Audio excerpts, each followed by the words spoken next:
viewers, welcome back to By Al-Asad, or House of the Lion. My name is Frank Parrott, and today I'm here to talk about the seminar that I did with the Blackstone Valley Mounted Archers here in the United States in Cumberland, Rhode Island.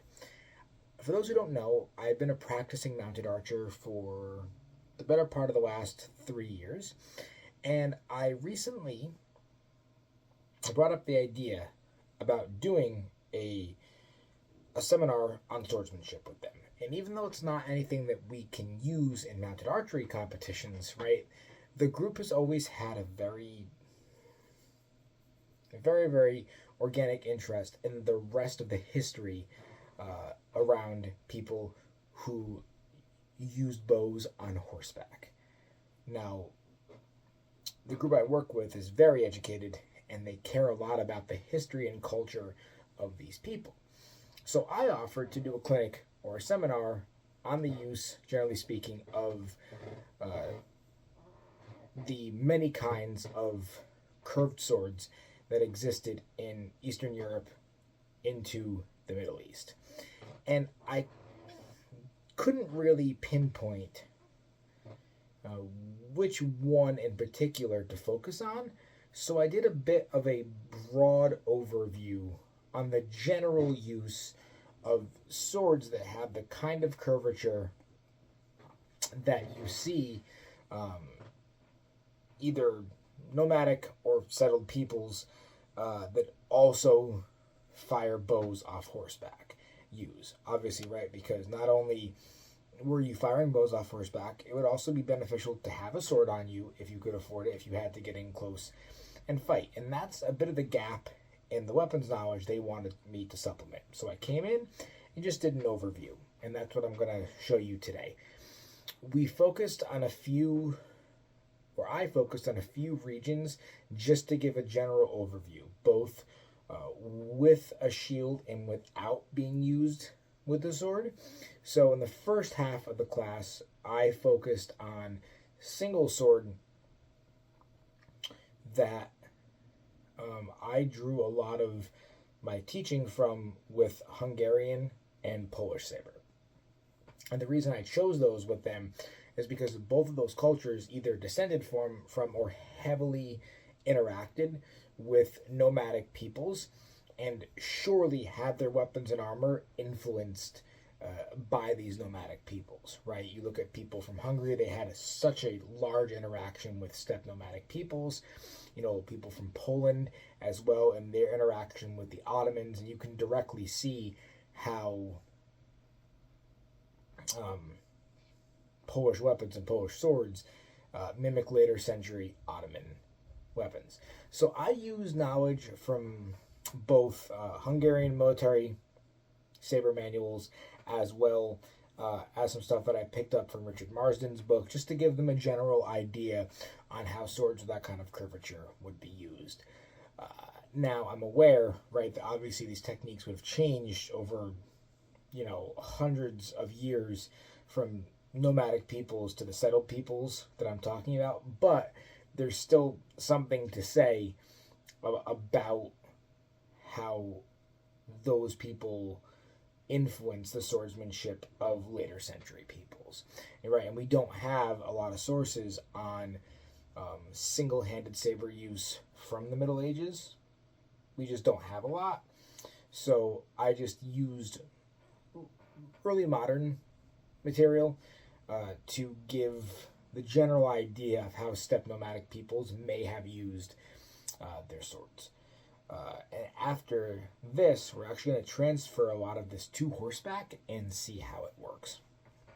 So the first video in this series is going to show the seminar, my introduction, some of the basic footwork that we went over, and the application of that footwork, and some of the guards and stances in saber. And then after that, we go into some cutting and parrying, and then move into some drills, and finally we wrap up with some sword and shield use, specifically some Persian shamshir and separ techniques and drills to give them the idea of how these swords were used in combinations with shields of various sizes. So I want everyone to know when they're watching this, this isn't me making a claim that steppe nomadic peoples like the Mongols used these techniques that you see in Polish saber or Hungarian saber. What I'm trying to get across to the other horseback archers here is that the movement of the weapons and the way you cut with them are likely extremely similar to how steppe nomadic peoples or other horseback archers would have used them. So I hope that makes sense and hope you enjoy the seminar, and I look forward to sending the next video out in the series next time. So enjoy the video. I'll see you next time on Al-Asad. Thank you. So quick little background to the weapon and what we're doing. Originally I titled this Persian Saber introduction, but then I had a bit of a organization change with the Persian martial arts school that I was part of. Started my own organization, which we focused on Persia as our core group, but then started to branch out into other areas of the world. And as you discovered, curvy swords can only be used in so many ways. Each culture might have had its unique way of using it, but generally speaking, a lot of the principles and techniques are very, very similar. So today's class is going to focus on primarily 3 parts of the world. I'm not going to break down specifically to Persia or Mongolia or anything. We're going to look at the sources from 3 areas that I have historically speaking. And that's going to be ones we have from Persia, and then we're going to look at Hungary and Poland. And the reason we're looking at them is to help create this overall general scope of how peoples who are either nomads or influenced by nomads were using the curved sword. Because obviously we're doing mounted archery here. We're obviously very heavily influenced by nomadic peoples and their style of warfare. So if that makes sense today, we're not looking exactly at one culture, but a broad use of the saber and its applications for foot combat, and we're eventually going to transfer that over to mounted. Yeah, I know. That's the part we're going to So what we're looking at primarily for our first part of the class is we're going to do single sword. And that's going to be looking at a lot of the sources that come from Poland and Hungary. In the later centuries, you see Polish and Hungarian military manuals pop up on single sword use. And that is mainly because those areas developed a very strong formalized military tradition, but their descendants were people who were nomadic warriors. Like obviously Hungarians descended from, the Huns and other steppe peoples. The Polish people were very, very influenced by Turkic nomads as well. So the first half of the class is going to be focused on single sword, and the second half is going to be sword and shield, which is where we're going to look at the Persian tradition.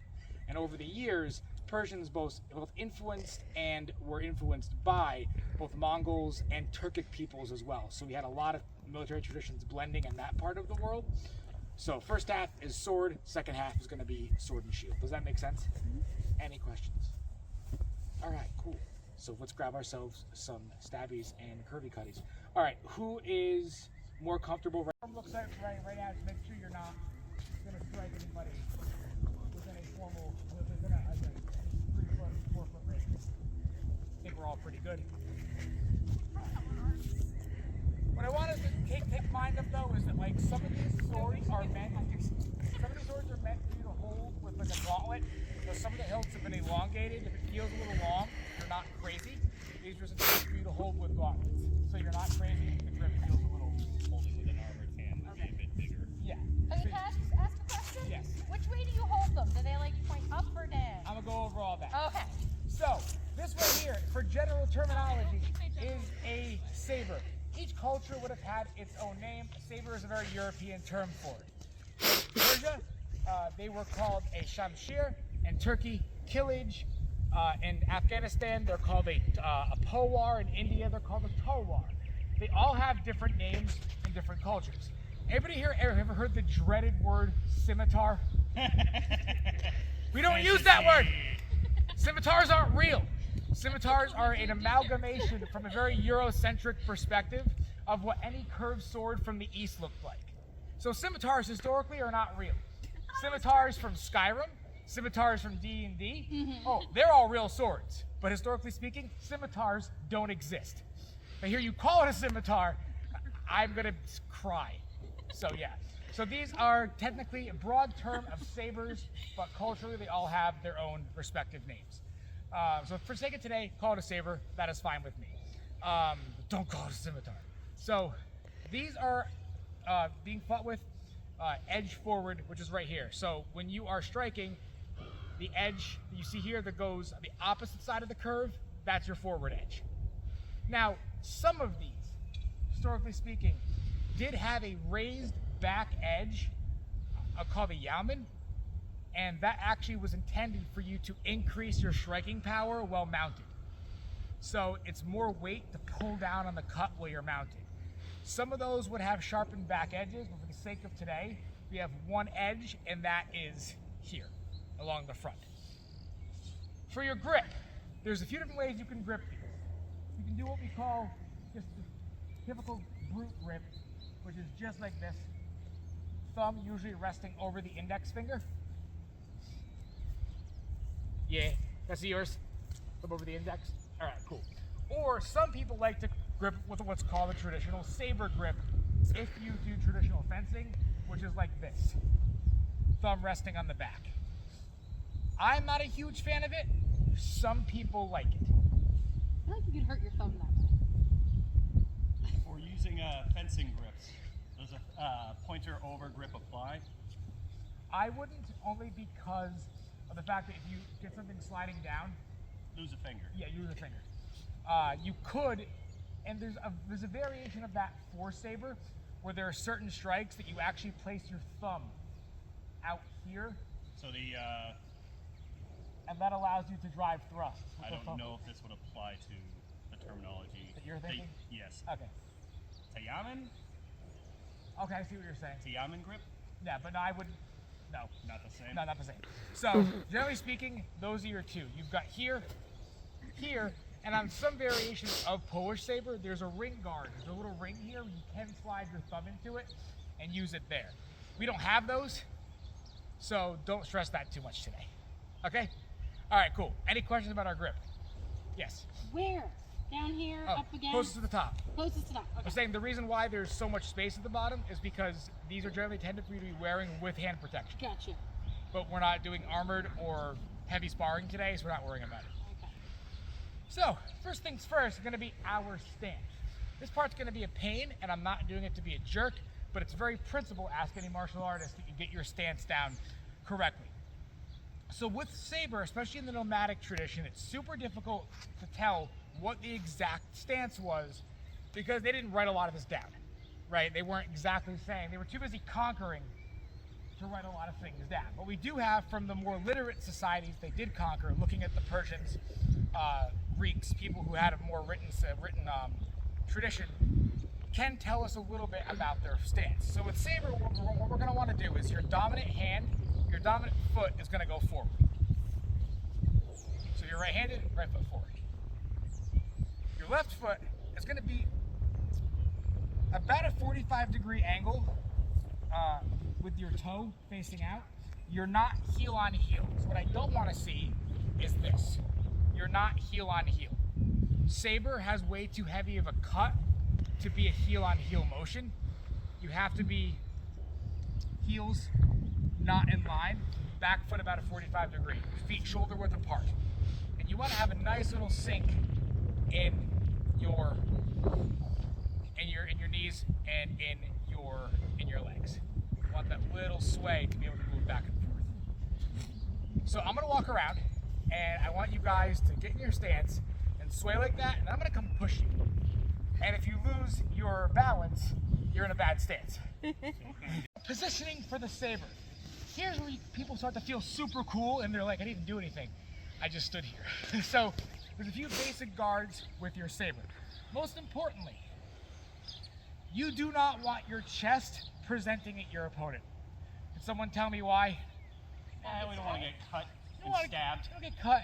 It's an easier target. So you actually begin with your shoulder facing your opponent.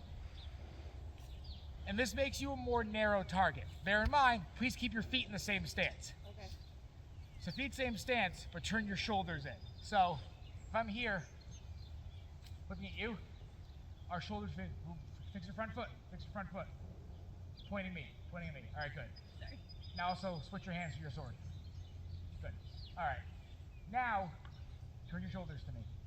this makes you a more narrow target. When you're guarding, it makes you more narrow. So now I slide here, give me a bit more of your shoulder. All right, good, more narrow profile.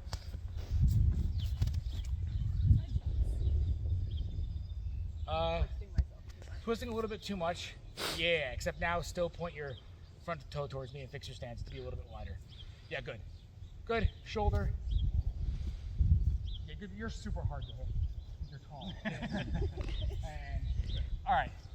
Basically, that's what you want to keep in mind. Because with Saber, there's so many of these broad cutting motions that giving them that is pretty much saying, spill my intestines. Good time. So here are your basic guards. I'm gonna go over 4 of them today, the ones that are gonna make you feel the coolest. Also the ones that are probably the most applicable to horseback. We have one that begins just like this. You want your left hand, either fist on the hip, open hand on the hip, or you can put it up here by your chest. Some people like that because they feel like they can deflect and catch things. I'd rather not cut my arm, so I keep it back here. So when we do this, what we want is our saber needs to be at a slight angle in front of us, almost over your head. So rise it up a little bit, but always still keep the point facing your opponent.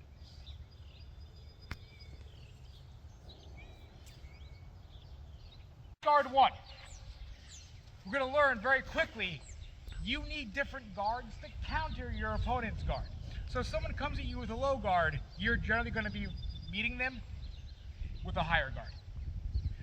That's 1. Guards 2 and 3, I have kind of the same guard, different side. Guards 2 rests right over your shoulder. A lot of people like this one because it conserves a lot of energy. You're walking around trying to counter someone, I mean, you're pretty reserved. Secondly, you guessed it, whoop, put it on this shoulder. That's another guard. Make sense? So that's guards 2, 2A. The other next 2, one just drops right here in front of you. This one is kind of a way to bait your opponent and tries to make them kind of believe that you don't know what you're doing. So you walk into a fight with somebody, they're looking all fancy, and you're just like, it serves a purpose. Right? So it serves a purpose. You've also got your 4th guard for today, which has 2 variations, which comes out right in front of you. And this one I'll walk around and I'll show you how to modify it. But it's right in front of you, except your hilt, your handle of the sword, rests outside your right hip. And then when you want to switch it, it comes over here to the outside of your left hip. So this one's a little more subtle and requires a little kind of a nuance to understand. But these are guards to block off each side of your body that your opponent could potentially strike to. We'll go to our advanced steps first, because in Saber, your advanced steps are very important when you're at a distance. This is when you're not quite ready to move in completely yet. Saber is a close distance weapon. You are generally not fighting very far apart with Saber because the cutting power comes with those sweeping cuts that you have to be in a little bit closer to get. So your first kind of footwork, and this is the part where people get mad at me, but it's okay because you're gonna be better fighters because of it, is your advancing step. Now with this is when you're going straight forward. This is a linear step. And it can be done with one of 2 ways. If you watch me, you'll see how I do it. But an advanced step is when you are just stepping forward, like this. Now there's 2 ways you can do it. Some people are comfortable left foot followed by front. Some people prefer front foot followed by back. It is whatever you are comfortable with. So let's play. That one feels awkward. Doesn't it? Yeah, I like back. So let's play around with those steps. And then also feel free to step backwards too. And that's we don't call it retreating, we call it stepping back, because you never actually retreat. You're tactically stepping back. So practice those a little bit. Your advances, your step backs. And if you're wondering about the transition of the weight on this, you want a majority of your step on the balls of your feet when you're stepping. land flat, transition on balls of your feet. What's the equivalent of cross cantering? All right, come up here. All right, good. I have armor, so you can slash on my belly. So let's say I'm not wearing armor. And if I were to try to initiate a passing step on Jake with a strike out of distance, just hit me anywhere that's open. Yeah, right? That passing step put me open and online. Now let's say, put your point out at point. If I beat aside and then pass in, I'm a lot safer to do so because I've closed distance and it's harder for him to return a strike. Now,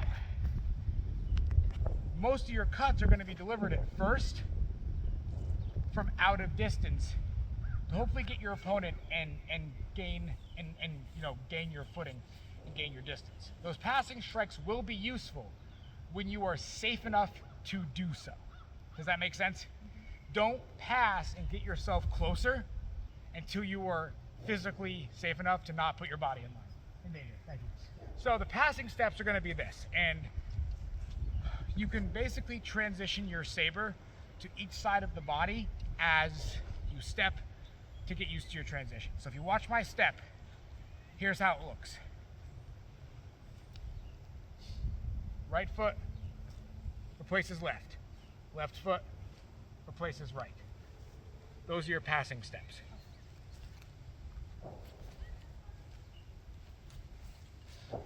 This should feel a little more comfortable for some people.